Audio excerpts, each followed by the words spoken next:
You have a story, and you have a conclusion. And then the conclusion is the moral. So it's almost structured like a fable in that sense. Here's the context, here's the story, 14 here's the minutes. takeaway. I So when you're looking at structure, how much space I we're going to got bounce around here. It has a very straightforward plot outline. The suggestion through that kind of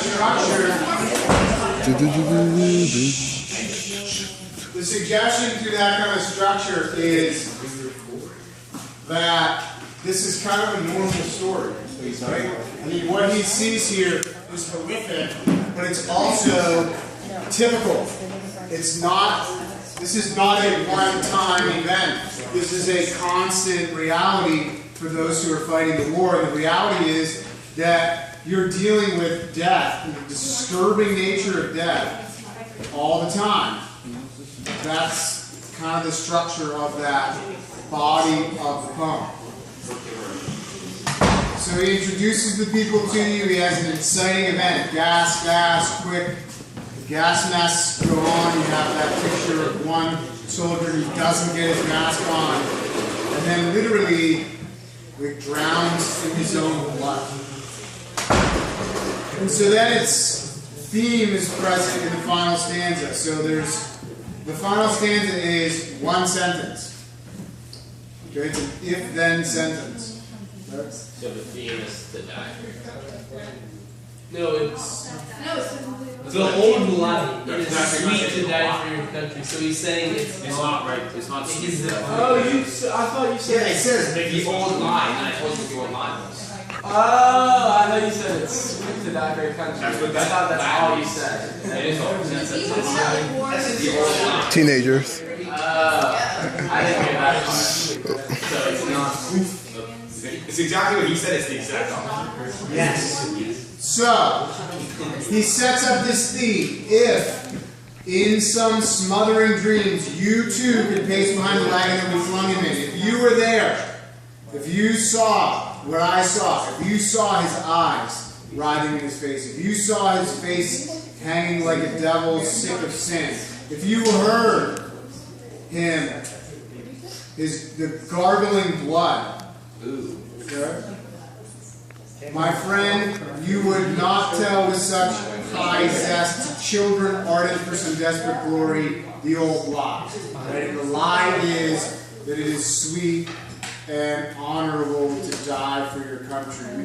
You could sort of figure out the general meaning of that without looking it up. But if you did look it up, you saw that. That's the meaning, that's the translation of it. Again, in the context of recruitment, the context of, hey, do you want to go search for glory? Join the army. He's saying, if you could see what it was really like, you would not be broadcasting a lie. And when we're talking about imagery, look at that third stanza. You have appeals to, the first thing you have an appeal to is watching. Watch his eyes. Okay? If you could hear the blood. Okay?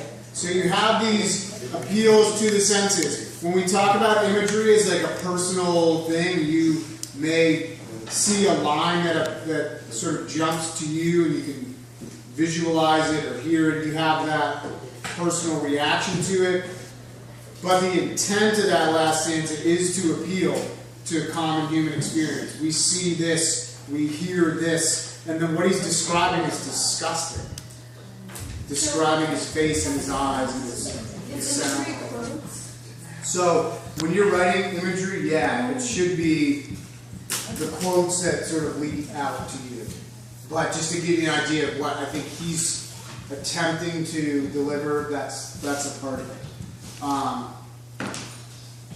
The sound imagery is pretty, the word guttering isn't even a word. He's just making that guttering sound up to deliver that image of what it sounds like, what noise he's making, and then he's choking and drowning. Okay, so that should cover meaning, theme, imagery a little bit. Let's skip down to figurative language. What's the primary type of figurative language that exists in the descriptions here? Imagery, pretty much. Similes. Tons of similes. First line, bent double, like old beggars under sacks. Wouldn't imagery count as a figurative language as well? Yes. Yep. Let's see. I'm probably missing some as I skim through it. His hanging face, like a devil, sick of sin. Obscene as cancer, bitter as the cud.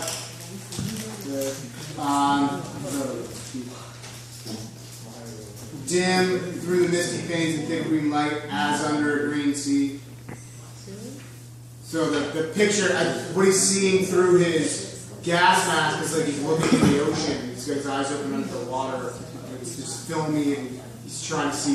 So the intent of the similes in the poem, he's already said, you haven't seen war. He's already telling the reader that. He says, if in some smothering dreams you could pace behind the wagon. So the suggestion is, you haven't seen this. Okay, if you could, but the intent of using similes then is to deliver those pictures to the reader so that we could all kind of see what he has seen. Now, that's the intent. Whether that works for you or not is another thing. But we've all maybe had a better picture of old beggars under sacks than if you were just to say, we were all bent over. Right? We're seeing this like burden and these exhausted men, right? Coughing like hags. Okay? So there's these connections that you're supposed to make with things that maybe you're more familiar with. And the reader's supposed to have a clear picture of a very foreign place. What is the difference, or how would we write the theme? So what's the difference between that and the meaning? Well, I guess when I'm looking at a meaning, I'm looking at here's what's happening, here's what's going on. He's delivering a picture of death, like the disturbing death that he's seen, and saying, and then your theme is kind of just the opposite of the Latin phrase. The theme is, it is not sweet to die for one's country. Or the theme could be, you should stop telling people. You should stop delivering. And who does he deliver the message to? Like, yeah, so this is to the public who is like rallying around this effort and saying, hey, go, fight for us. It's sweet and glorious to die for your country. And who are they telling that it's sweet and glorious? Teenagers. The word is children, right? Which is an important word. So diction is really important here. Is that idea that like he could pick any word that he wants. He could pick teenagers. He could pick people. He could young men. But he picks the word children. The clear implication there is that like these aren't grown adults. These are people who are impressionable. Okay? And they are children ardent for some desperate glory. So Our future. they want what you're selling. But what you're selling is a lie. Right? That's the message. And he delivers that as someone who has seen it firsthand through these vivid pictures. The closest like rhyme is like every other line, but it's not exactly. So if you looked at that for a pattern, A-B pattern. Could you say last whenever the line is this part? Yeah. If you're just looking for a pattern, it's okay. We talked about the context with all the propaganda. I think for the specific one, I think the context. We talked about it too, right? So he's giving it to us in, he's giving it to the speakers well here.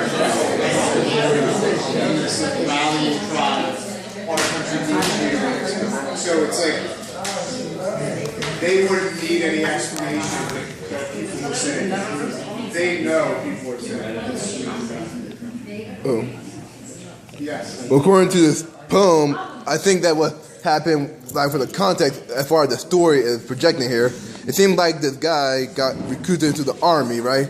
And he's like, he was told that he was doing the good thing. He's gonna be like a hero, it'd be all good and all that. But then he saw his like probably a good friend he made in the military. He saw one of his good friends died to a chemical weapon, and after seeing the horrors, he had to tell everybody else about the horrors he saw and how they're being lied to. Yeah, and that's, I think he's speaking for all of the recruits, all of the children. But it's certainly something he experienced and came away from. Very different.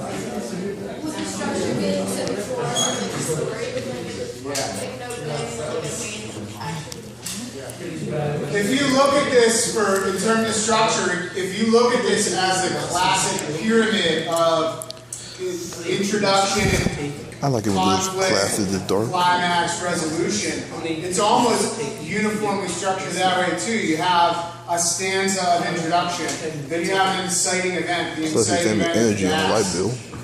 Quickly, and there builds to a climax. The climax takes place when he sees him drowning, and he says, "I still see him every day." And then it's kind of like the wrap up of that is, so what? So we should stop delivering this lie to children about what it is to go to war, what war is really like.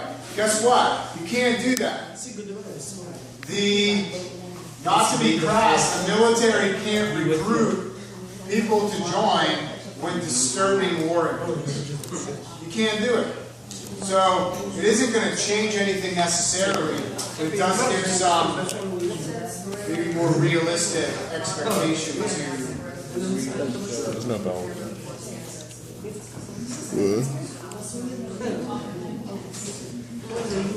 Okay, that makes sense?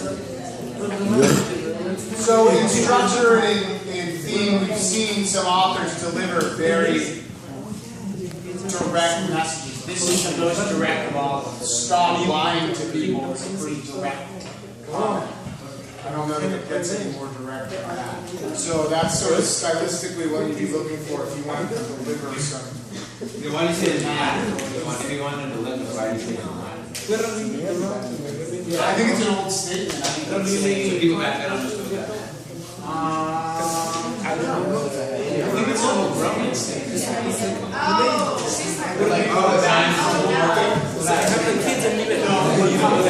It looks brighter to me than it does on the camera here.